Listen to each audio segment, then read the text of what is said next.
है आपका हमारे चैनल पर। मैं हूं आपके साथ शिप्रा सैनी। महाराष्ट्र में एनआईए का एक्शन जारी है। भले ही लॉकडाउन लगाकर उद्धव ठाकरे सरकार वसूली रैकेट की इस जांच से बचने की कोशिश कर रही हो, लेकिन सीबीआई और एनआईए महाराष्ट्र में लगातार जांच कर रही है। और अब बड़ी खबर यह है कि एंटीलिया केस में एक और बड़ी गिरफ्तारी हुई है। मुंबई क्राइम ब्रांच के एक और अधिकारी को एनआईए ने गिरफ्तार किया है। तो एंटीलिया विस्फोटक केस में गिरफ्तारी का यह सिलसिला लगातार बढ़ता नजर आ रहा है। अब पांचवी गिरफ्तारी इस पूरे मामले में की गई है। आपको बता दें, मुंबई पुलिस क्राइम ब्रांच के इंस्पेक्टर सुनील मने को एजेंसी ने गिरफ्तार किया है।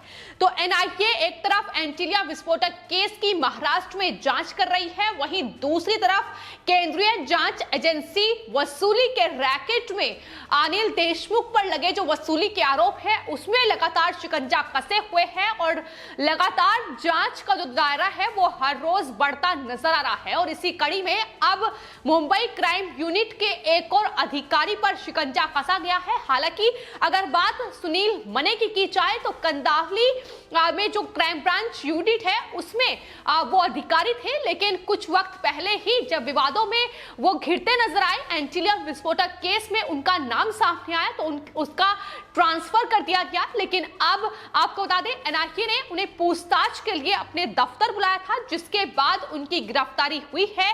सचिन वाजे पहले ही एंटीलिया विस्फोटक केस में एनआईए की गिरफ्त में है और एनआईए की गिरफ्त में सचिन वाजे इस वक्त कई बड़े खुलासे भी कर रहे हैं। और माना यह जा रहा है कि दरअसल सुनील मने भी अब सचिन वाजे की राजदार के रूप में हाथ लग चुके हैं। तो फिलहाल ये तीसरे पुलिस अधिकारी की गिरफ्तारी है। इससे पहले सचिन वाजे क्राइम यूनिट के अधिकारी जो कि अब सस्पेंड हो चुके हैं, वो एनआईए की गिरफ्त में हैं, जिनके खिलाफ एनआईए को कई अहम सबूत हाथ लग चुके हैं। इसके अलावा रियाजुद्दीन काजी जो कि सचिन वाजे के सहयोगी ही क्राइम यूनिट में थे, उन्हें भी एनआईए ने हाल ही में गिरफ्तार किया। और उसके बाद अब सुनील मने की गिरफ्तारी आखिर और किन किन चेहरों पर आखिर अब और कौन कौन से चेहरे इस पूरे एंटीलिया विस्फोटक केस में बेनकाब होने बाकी हैं, ये एनआईए की जांच जैसे जैसे आगे बढ़ेगी वैसे ही लगातार इसमें खुलासे निकलकर सामने आ रहे हैं। आपको बता दें, फिलहाल एनआईए अब सुनील मने की कस्टडी की मांग कर सकती है और उसके बाद उन्हें सस्पेंड भी किया जा सकता है। ये खबरें भी लगातार सामने आ रही है। इससे पहले क्राइम यूनिट के ये अधिकारी सुनील मने, जिनसे महाराष्ट्र एटीएस 2 बार पूछताछ भी कर चुकी है। दरअसल इससे पहले उनका नाम उस वक्त सामने आया जब स्कॉर्पियो के मालिक मनसुख हिरेन की पत्नी से मुंबई एटीएस ने पूछताछ की थी, जिसमें उन्होंने बताया था कि दरअसल मनसुख हिरेन की मुलाकात एक तावड़े नाम के व्यक्ति से होने वाली थी। और अब ये माना जा रहा है कि दरअसल वो तावड़े ही सुनील मने हैं, जिनसे मनसुख हिरेन को मुलाकात करनी थी। यानी जो कनेक्शन है वो एंटीलिया विस्फोटक केस में लगातार जो मुंबई पुलिस के अधिकारी हैं उनसे जुड़ते नजर आ रहे हैं। मनसुख हिरेन जिस तरीके से उनका मर्डर हुआ, उसके बाद एनआईए ने शिकंजा सचिन वाजे पर कसा और उसके बाद रियाजुद्दीन काजी, अब सुनील मने, और उसके बाद आखिर कौन से वो अधिकारी होंगे जो बेनकाब होंगे, ये आने वाले वक्त में पता चलेगा। लेकिन फिलहाल जिस तरीके से मुंबई पुलिस इस एंटीलिया विस्फोटक केस में बेनकाब हो रही है, जाहिर तौर पर सवाल उद्धव ठाकरे सरकार पर भी उठ रहे हैं। सचिन वाजे का शिवसेना से सीधा कनेक्शन जो शिवसेना को कटघरे में लाकर खड़ा कर रहा है, वहीं जिस तरीके से मुंबई पुलिस का इस्तेमाल एंटीलिया विस्फोटक केस में वसूली के लिए किया गया है, वो भी लगातार सवालों के घेरे में है कि आखिर क्या उद्धव ठाकरे सरकार इन पुलिसकर्मियों का इस्तेमाल करते हुए महाराष्ट्र में ये वसूली का रैकेट चला रही थी। इसकी ही जांच महाराष्ट्र में सीबीआई भी कर रही है। तो तमाम चीजें महाराष्ट्र में इस वक्त चल रही है। कोविड का दौर चल रहा है। महाराष्ट्र सबसे ज्यादा संक्रमित मरीजों की लिस्ट में सबसे ऊपर है। लेकिन जिस तरीके से लॉकडाउन लगाकर उद्धव ठाकरे ने कहीं ना कहीं इस जांच से बचने का जो रास्ता खोजा था, अब वो कहीं ना कहीं धराशायी होता नजर आ रहा है। और शिकंजा ना सिर्फ एनआईए एंटीलिया विस्फोटक केस में जो आतंकी गतिविधि के चलते इस पूरे मामले की जांच कर रही है, वो मुंबई पुलिस के इन अधिकारियों पर कस रही है, बल्कि वसूली रैकेट में सीबीआई का शिकंजा भी लगातार जारी है। महाराष्ट्र के पूर्व गृह मंत्री से पहले ही कई घंटों की पूछताछ कर चुकी है और जाहिर तौर पर आने वाले वक्त में उन्हें बॉम्बे हाई कोर्ट को अपनी प्रारंभिक जांच की रिपोर्ट सौंपती है। तो ऐसे में सीबीआई की जो पूछताछ है, जिन लोगों का नाम परमवीर सिंह की चिट्ठी में सामने आया है, उनसे लगातार जारी है। लेकिन क्या कुछ सीबीआई ने पूछताछ की है और क्या कुछ इस पूछताछ में निकलकर सामने आया है, ये उस प्रारंभिक जांच रिपोर्ट में ही खुलासा हो पाएगा, जो आने वाले वक्त में सीबीआई बॉम्बे हाई कोर्ट को सौंपेगी। सीबीआई के जो अधिकारी हैं वो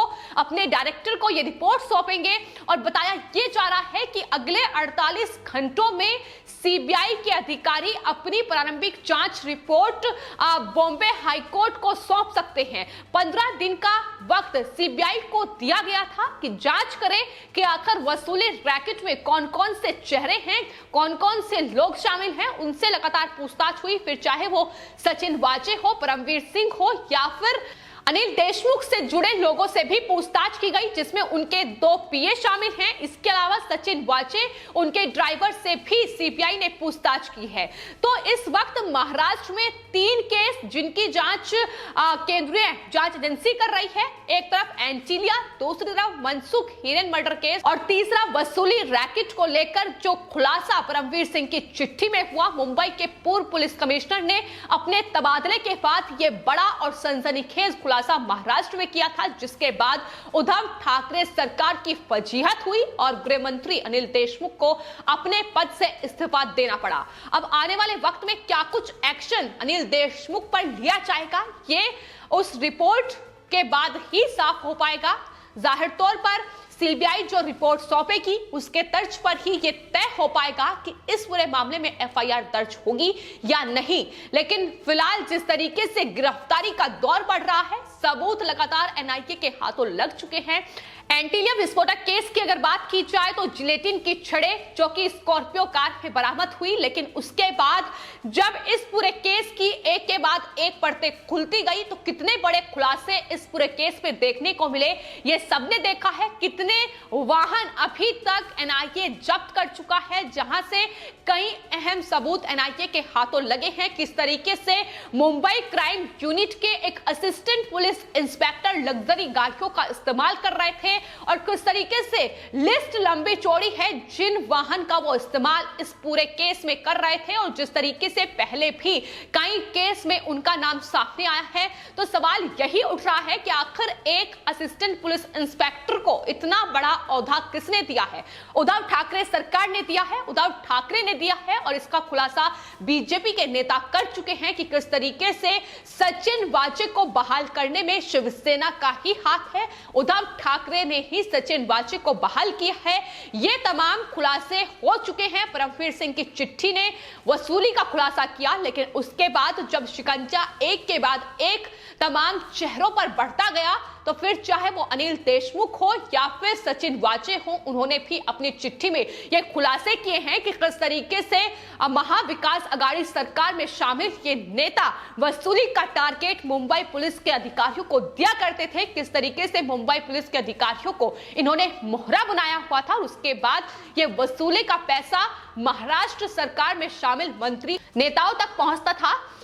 लेकिन इंतजार उसी वक्त का है जब उद्धव ठाकरे पर शिकंजा कसा जाएगा। जाहिर तौर पर महाराष्ट्र के मुख्यमंत्री उद्धव ठाकरे हैं, ऐसे में तमाम जिम्मेदारियां उनकी बनती हैं कि क्या वसूली के इस रैकेट का जो अनुमान था वो उद्धव ठाकरे को नहीं था, उनकी नाक के नीचे ये पूरा खेल चल रहा था, क्या इसका अंदाजा उन्हें नहीं था? तो यही तमाम सवाल हैं जिनमें फिलहाल महाराष्ट्र के मुख्यमंत्री उद्धव ठाकरे घिरे हुए हैं और जवाब जाहिर तौर पर देना होगा। सीबीआई की प्रारंभिक जांच रिपोर्ट का इंतजार है।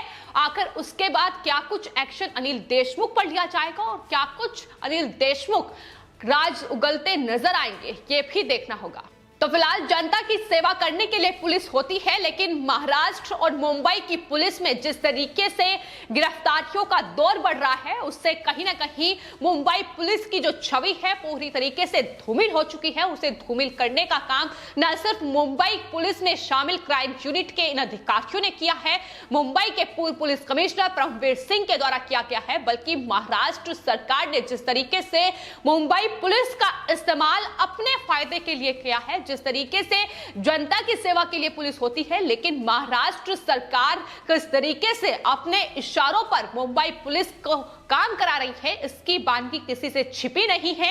ये एकमात्र ऐसा केस नहीं है एंटीलिया या फिर वसूली रैकेट, बल्कि इससे पहले भी तमाम महाराष्ट्र में ऐसे केस रहे हैं जिनमें दोषियों को बचाने के लिए महाराष्ट्र में बैठी उद्धव ठाकरे सरकार ने मुंबई पुलिस का इस्तेमाल किया है। चाहे फिर वो सुशांत की हत्या हो या फिर फर्जी टीआरपी केस हो, जिस तरीके से अर्णव गोस्वामी को फंसाने के लिए मुंबई पुलिस का इस्तेमाल किया गया और झूठे केस में फंसाते नजर आए, लेकिन अब जब सिकंजा उन पर बढ़ रहा है, जब सीबीआई और एनआईए जैसी जांच एजेंसियों की तलवार उन पर लटकी हुई है, तो जाहिर तौर पर ये तमाम चेहरे तो बेनकाब हो रहे हैं, लेकिन उन केस की भी परतें खुलती नजर आ रही हैं, जिसमें जिस तरीके से झूठे दावे कर निर्दोष लोगों को फंसाने की साजिश महाराष्ट्र सरकार, उद्धव सरकार ने मुंबई पुलिस के साथ मिलकर रची थी।